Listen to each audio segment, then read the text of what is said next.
All right, so today I'll be covering mostly AI related stuff. From the scratch, I will try to implement uh, most of the math necessary for understanding uh, neural networks. So let's start by creating our notebook. Basically, I'll be covering AI math, not maybe AI because AI use a lot of different tools.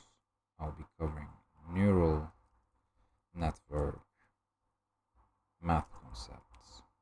And I'll be implementing stuff from the scratch using numpy. As an overview, we are going to cover derivatives, of course, uh, partial derivatives, chain rule, vector derivatives, um, chain rule for vector derivatives as well, vector derivatives.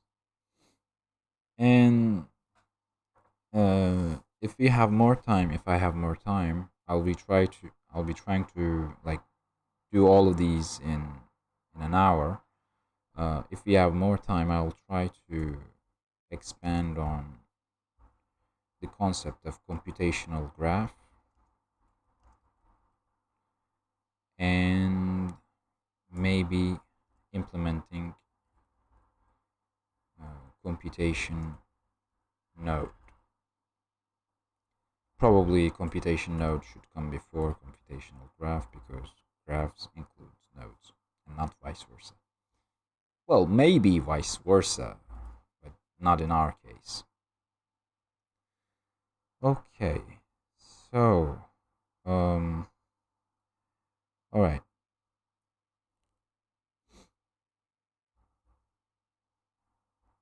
So these are the concepts we're going to cover. Let's start with the derivatives. What is a derivative? Maybe we should include the libraries we're going to use before we start. So let's import numpy as usual as np typing for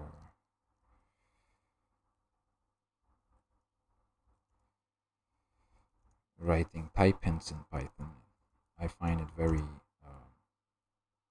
easy. I find that it makes it very easier to read afterwards.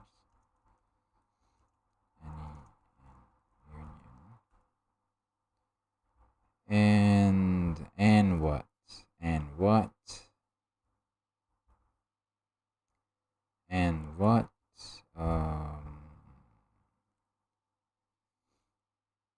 maybe a couple of functions here and there, but we can add them later on. So let's see what we can do. Let's see how we can express what derivatives are. Derivative is by the rule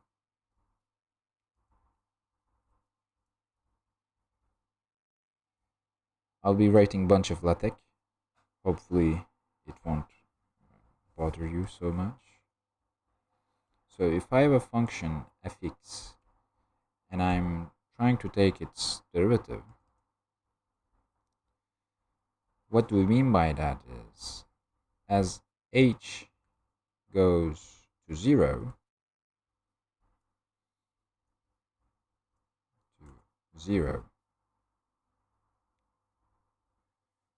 we imagine the h as an infinite small sequence. I subtract the if x plus h f from I subtract fx from x plus h f x plus h. Why do we do that? That's one of the concepts most of the students tend to struggle a little. Why do we do that? We do that because we want to observe how the function f behaves as we add and subtract some value to its input. So basically, I have a function that does something. I don't know what it is. I don't really care about what it does. I care about how it behaves as I increase and decrease its output value. That's the major use case we have for the derivative. I try to understand how a function behaves by adding or subtracting some value to its input. This assumes quite a bit of things about the nature of the function we are using it for. Basically, this assumes that the function has a value for each input. So I assume that when I add h to my x, I would always hit on a value that I can differentiate in my function. So if your function is not differentiable for some values, you either have to clear those data from your data set, or you have to represent your data in a different way so that you can have a function that behaves in a smooth way for all of its input. What about partial derivatives? Partial derivatives are basically a generalization of derivatives to functions with multiple values. So again, I have an fx, let's say x to x1 to xn. Basically, a partial derivative is when let's say, when I simply decide to add my h to one of the arguments of my function. So as the limit goes to h, as the h goes to 0, again, I basically do the same thing, but this time I am adding a value to one of my arguments. Oh,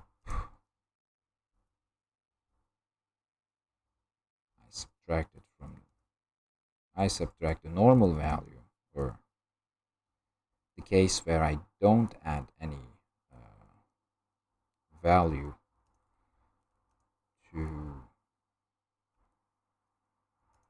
from the version where I added the value. As you can see, I simply increase the value of one of the arguments. I don't care. For now, I don't care which one. We don't care which one. And I subtract the state where the input where I did not change the previous input, the value of the argument in question. That is, I basically subtract the normal version, or the previous version, the normal version, the original version, whatever you want to call it. I subtract the original input from the value from the input to which I added the the h. So this is the formula for partial derivatives.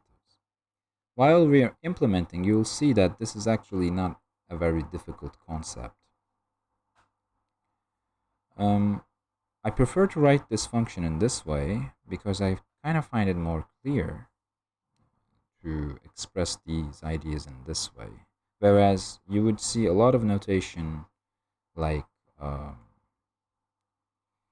the h, the x, and stuff like that. I think they kind of, they're more common, but they don't express the nature of what's happening so much.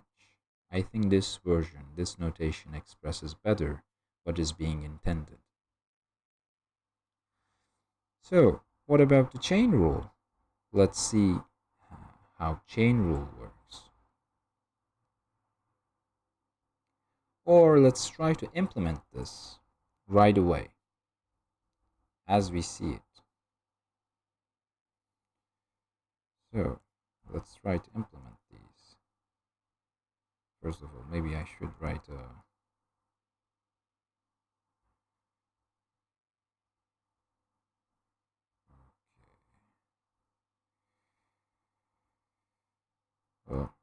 let's implement these.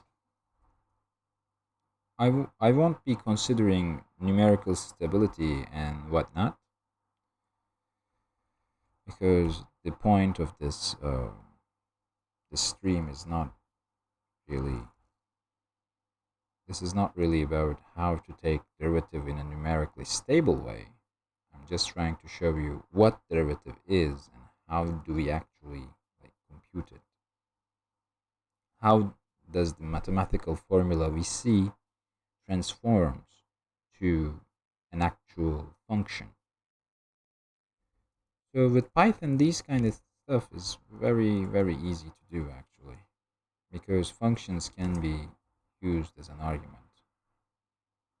and that really plays well with the overall nature of the concepts we are dealing with. So derivative in this instance takes a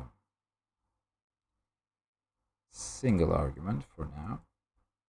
We haven't covered vector derivatives yet, and it gives us another floating point, floating value. So f is simply a function. A callable means it's a function. It takes an argument, which is a floating point, which is a decimal number basically, and it also gives us another decimal as its output. What do we need? We also need an x, an argument. Then, how do we actually compute? Well, the formula we use also has an h value. This h value is mostly written as 10 to the power of minus 8. So basically it's expressed, h is expressed as 10 to the power of minus 8. It's not very stable, as I stated. It's not very stable, but that's the value we tend to use for the h. Then what? Then I simply implement what I see right away with no hesitation at all. Basically, it means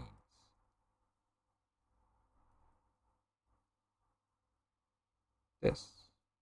As you can see, our formula models one-to-one.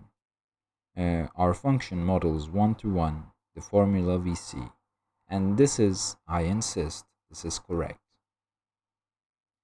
Now, using maybe like using floating points introduces problems of numerical stability. I accept that. That's true. But it's this which is correct. And it's this that is easier to understand. So instead of like focusing on how to calculate the derivative in a numerically stable way, we can also like concentrate on understanding how derivative functions first. Then see libraries and other tools out there which permits us to compute the derivative in a numerically stable way. So let's see partial derivatives. Partial derivative. Now, Rf is again a callable, and this time as an argument it takes a list of floating points, and it gives most probably a floating point as its output.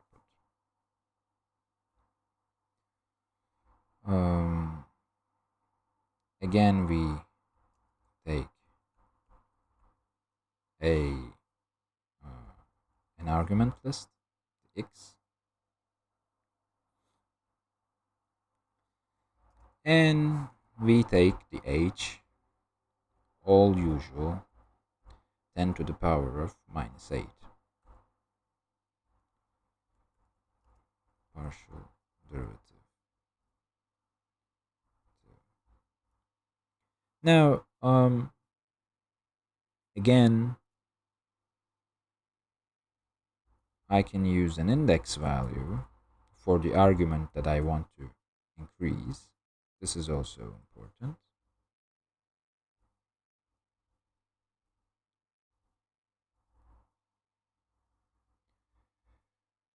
So basically, this time I again implement what I see quite directly with no hesitation at all. I insist on this because most of the students I observe tend to hesitate on the implementation of the formula, whereas the informatics is here to model as close as possible mathematics. So no hesitation, we just implement what we see.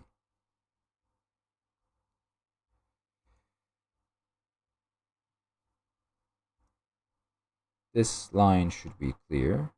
I'm basically here incrementing the index value with h. Then maybe it's better if I make a copy of x first. X2, let's say, x copy x2. I increment the value of the index with h. Then I apply my function as usual.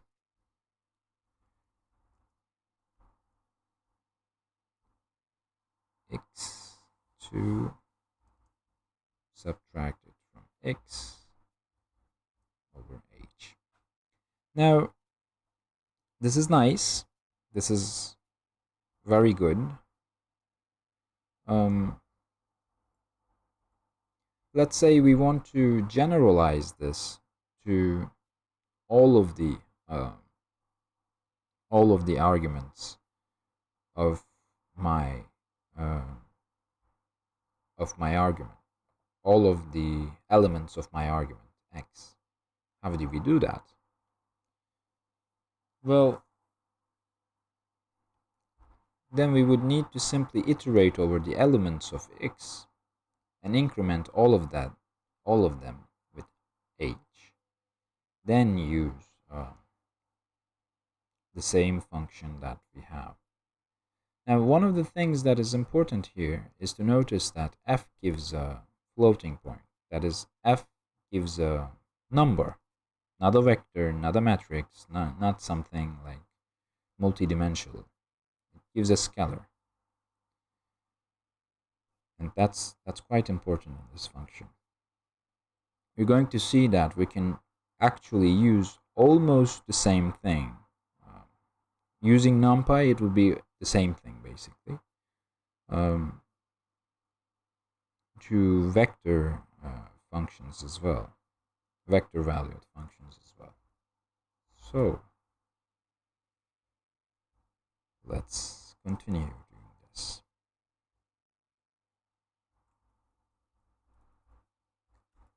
We have taken the partial derivative. Now we should concentrate on the derivative of vector valued functions. Now, a vector valued function means basically a function that outputs multiple values. Okay, so no, we should not really confuse terminology here. So let's write down a markdown cell. Vector value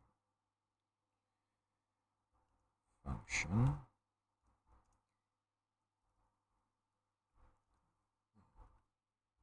Vector valued function derivative. Let's say we have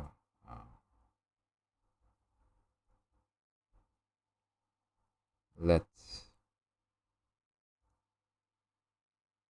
h be a vector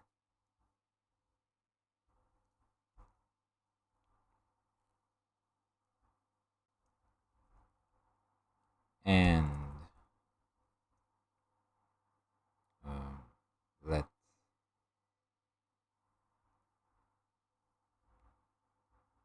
n x be a vector as well,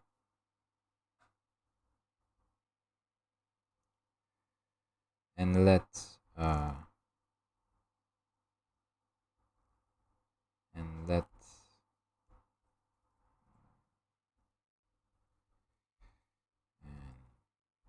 let f be a function from n real number to n real number, to n-dimensional real number,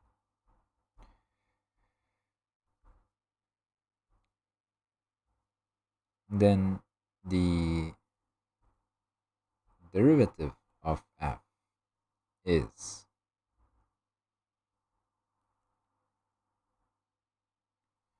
so let's write that in a different line.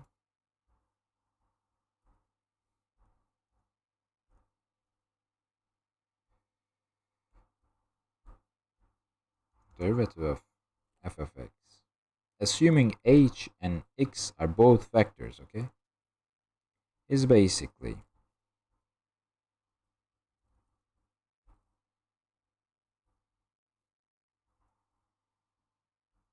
these are all vector operations. This is where numpy comes in very, very handy.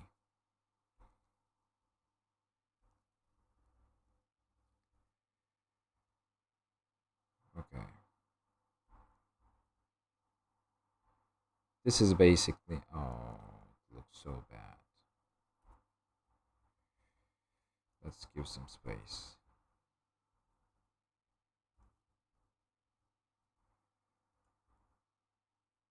Zero M. Let's give some space here, here, and here. Or maybe like I can omit the text in a better way.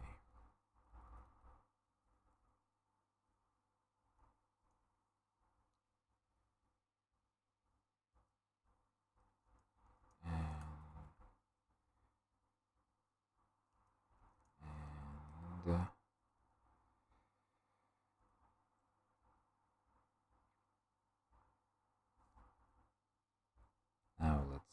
Okay, this is better.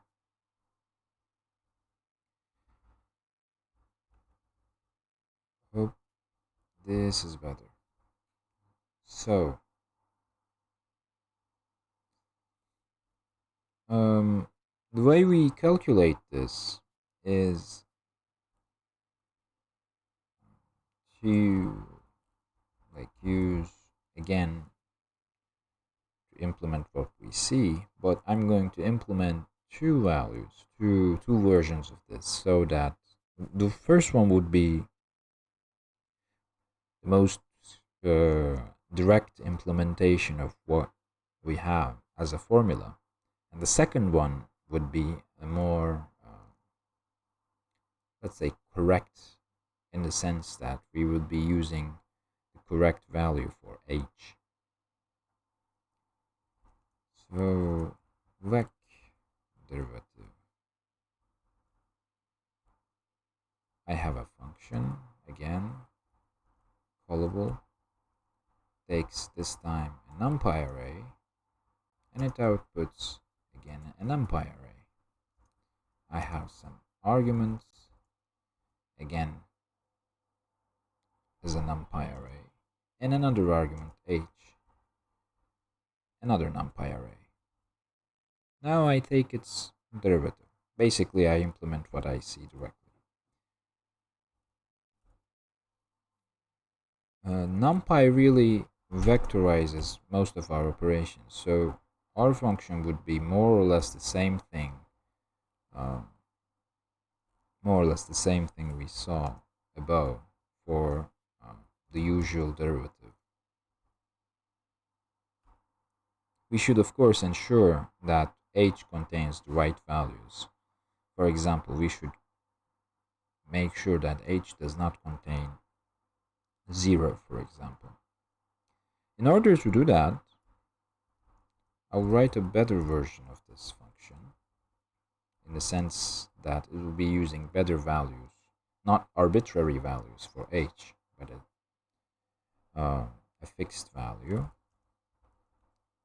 So callable nd array, again nd array, x nd array. Now this time what we do is to declare the h first, like, filled with zeros like x, then fill the h with the right value. Then we calculate the derivative of the function. As you can see, it quite directly models the formula we use for calculating vector-valued function derivatives. Alright, hopefully everyone is following up fine so far.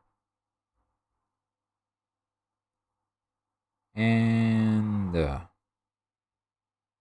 next thing we should be covering, at least for neural networks and all that, is calculating the Jacobian of a given function or a given set of functions. Why? Because you'll be hearing this on and on. You do this with the Jacobian, you do that with the Jacobian, you do this with the Jacobian, Jacobian all the time. So we'll be covering finding Jacobians for vector-valued functions. So basically, if I have a function, let's write Jacobian.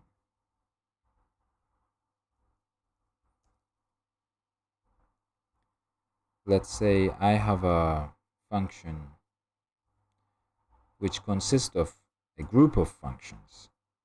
So I have a vector valued function like this, which consists of several functions. F1 takes the same arguments, basically.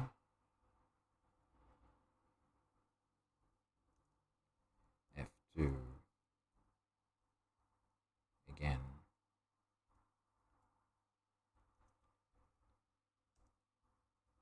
Fn, well, I have a function that consists of a group of functions. I want to take the derivative, the Jacobian matrix of such a function is, so let's say Jacobian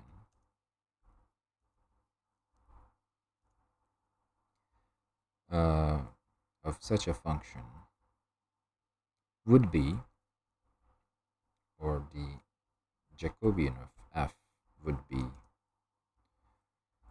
um,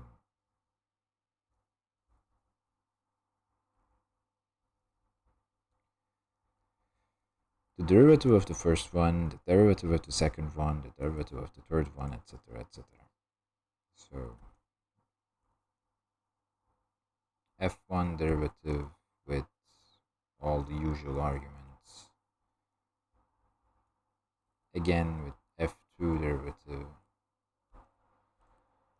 arguments,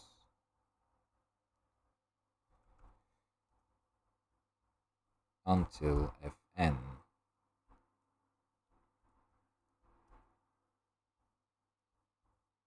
So this is the Jacobian. Basically, we have a function list.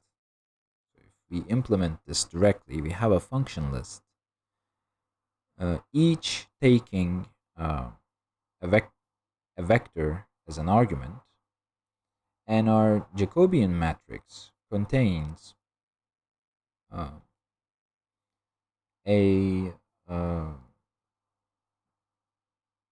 let's a matrix of derivatives of our functions. So why do we say a matrix? Now this is kind of important. Why do we say it's a matrix? As you can see, well, I haven't explained it in that way, but these functions are vector valued functions. So each derivative outputs a vector. So each line of the matrix is the output of a vector valued, is the output of the derivative of a vector valued function. So it's a vector. So basically it's a stack of vectors, which makes it a matrix.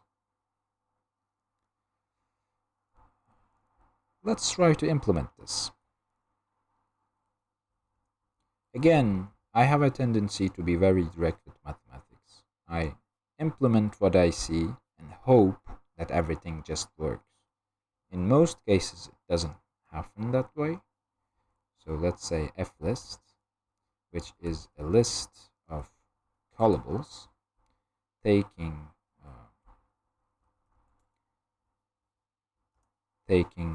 a vector as its argument and outputting another vector as its argument. So x would be our argument, basically. And what? And this is all we need for implementing finding the Jacobian matrix. So how do we actually go ahead and implement this? First, we need to create the matrix that is going to hold all of these information. So my Jacobian matrix, Jmat, let's say, let's fill it with zeros because we like zeros. Who does not? Has the number of rows as the length of flist, and the number of columns as the size of x. We should check if the x has a single dimension or not. 1. We should raise an error value because we're going to be dealing with just vectors or vector valued functions. X should have a single dimension, but it has.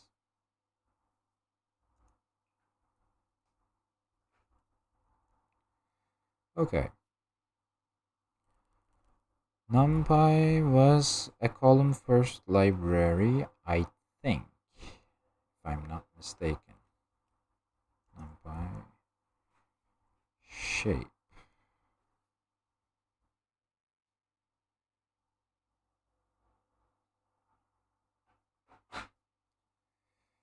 Okay.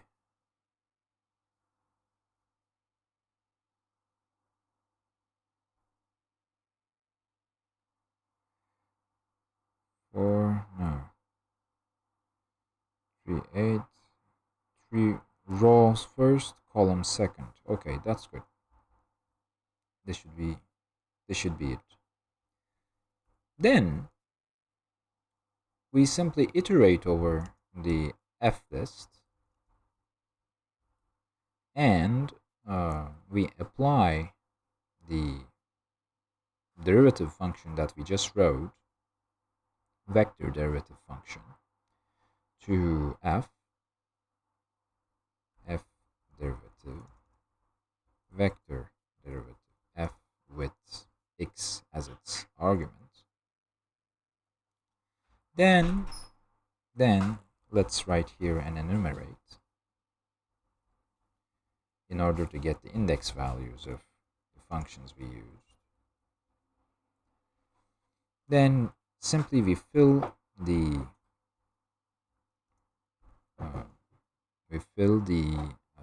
Jacobian matrix with the derivatives of the functions in question.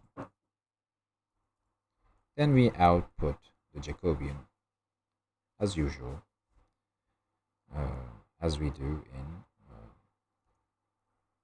all Python functions. Okay. All right, so this is how you find the Jacobian of a function, of a list of functions, to be completely correct. All right, so for the first session, I think this should be enough. Yeah, we haven't seen the chain rule. Let's see the chain rule for normal functions and vector valued functions, and this should be it. This session should be it. So the chain rule says that if I have a function that is composed of other functions, so I have a function like f, for example, chain rule, I have a function f which is composed of other functions, and I want to find the derivative of this function. The derivative of a function composed of other functions is simply the derivative of the first one multiplied with the derivative of the second one, and the first one takes you'll see when what I write. Okay, so the derivative of the first one with the values of the second one's output multiplied by the derivative of the second one. Well, by second one I mean the interior one. Okay. So I have a function which is composed of several functions. Let's say an inner function and an outer function. Let's say, let's correct this by saying if x is equal to g of k of x, the derivative of f is equal to the exterior, the outer derivative with the values of the inner function multiplied by the inner function's derivative. Let's implement this. In implementation, all is clear. In implementation, we trust. So chain rule for simple functions. Basically, I have a g of x, which is a callable that takes a float and that returns a float. A k, also a callable that takes a float and that returns a float. And we have an argument, which is a float. I take the derivative of k, which is simply derivative with kx. I also take the values of k, which is x called with x, k evaluated for x. Then I simply use these values to calculate the derivative of g. Derivative g with values k. Then I multiply these two. Derivative g multiplied by derivative k. And this is basically the chain rule in its simplest form. How do we generalize these to multi-valued functions? How do we generalize this to vector-valued functions? We basically, so let's say, we use the Jacobian, by the way. Generalization of chain rule to multi-valued functions. Vector-valued functions, not multi-valued, but vector-valued functions.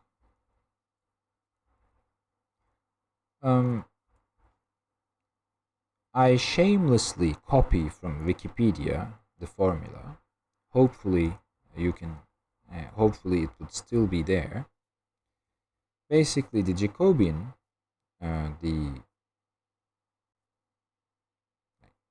let's write it this way. I have a function f of x, which is actually composed of two other functions, where x is a vector,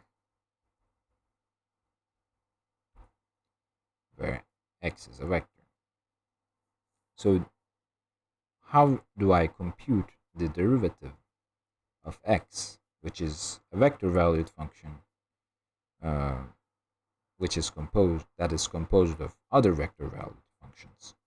How do I compute the derivative of f of x?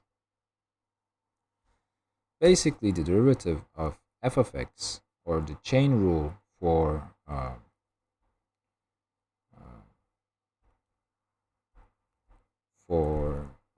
vector-valued functions, because as you can see, this is almost the same scenario as above. It's just that we're using vector-valued functions. The derivative of this function is basically the Jacobian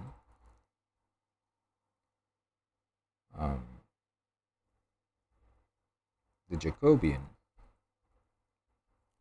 of this function, uh, the Jacobian of this composed function,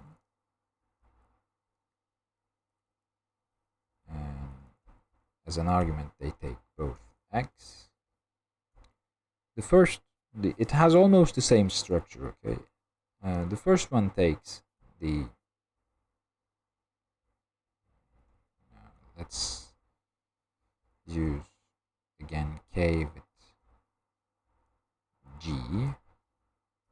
G takes the values of k times the Jacobian of k evaluated with x. We have the same multiplication form, same multiplicative form, same idea of taking the derivative. This time, instead of taking the derivative, we find the Jacobian. That's basically the only difference with respect to the chain rule for, let's say, scalar functions, scalar valued functions. Let's implement this, because in implementation we trust. So the chain rule,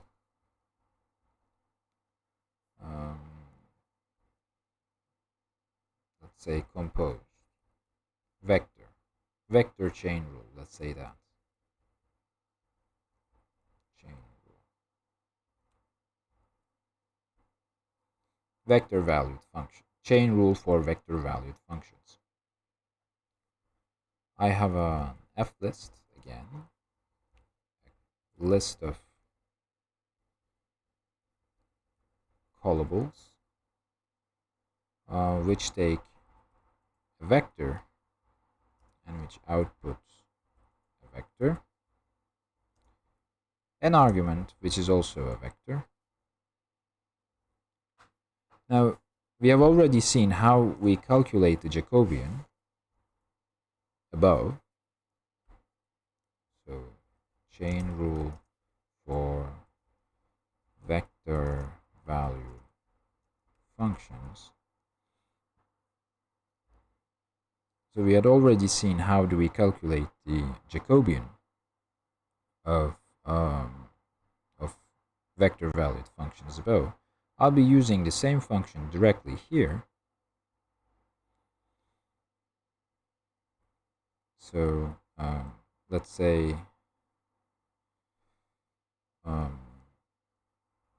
instead of having an F list, I'm assuming there are two functions. It will be much more clear that way, I hope. I have a G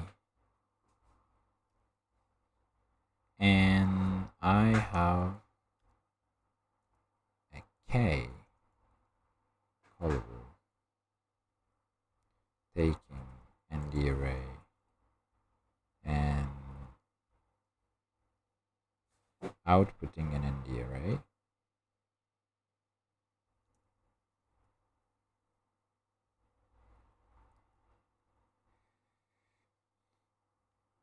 Now I'm basically taking the Jacobian for these two and I evaluate the K for providing the argument for the Jacobian of G. First, the values of K. Values of K is Kx. And the values and the Jacobian of K,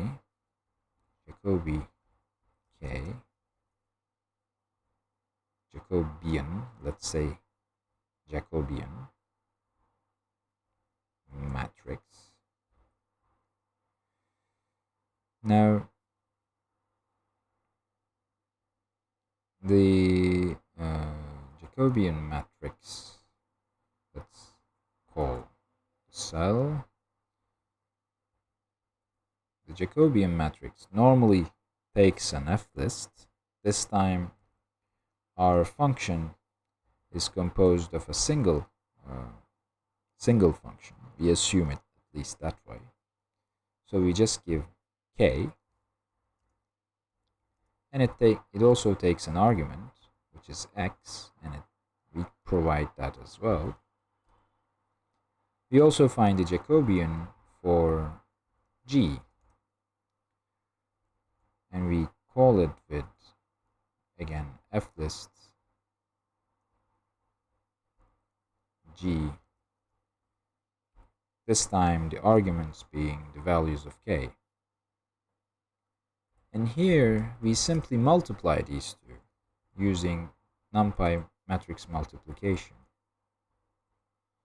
Jacobi G with Jacobi K. I remind here that matrix multiplication is not associative, so the order of these operations are quite important. And that is actually one of the reasons why you have to reverse the order of layers you have in your model when you're doing the backpropagation. If the matrix multiplication was associative, you could have done the thing in any of the order, but we'll see that the order plays a role in the matrix multiplication, so we have to do it from the reverse to the last, from the last layer to the first layer. Okay, so this was the Jacobian and the chain rule for vector valued functions. Hopefully next week we're going to cover, so I'm basically at the end of my time. Hopefully next week we're going to cover how to do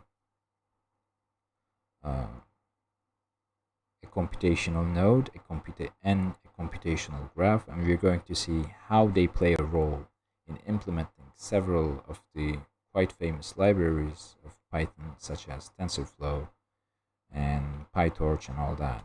We're going to see how their approach differs and why their API is so different, in the sense that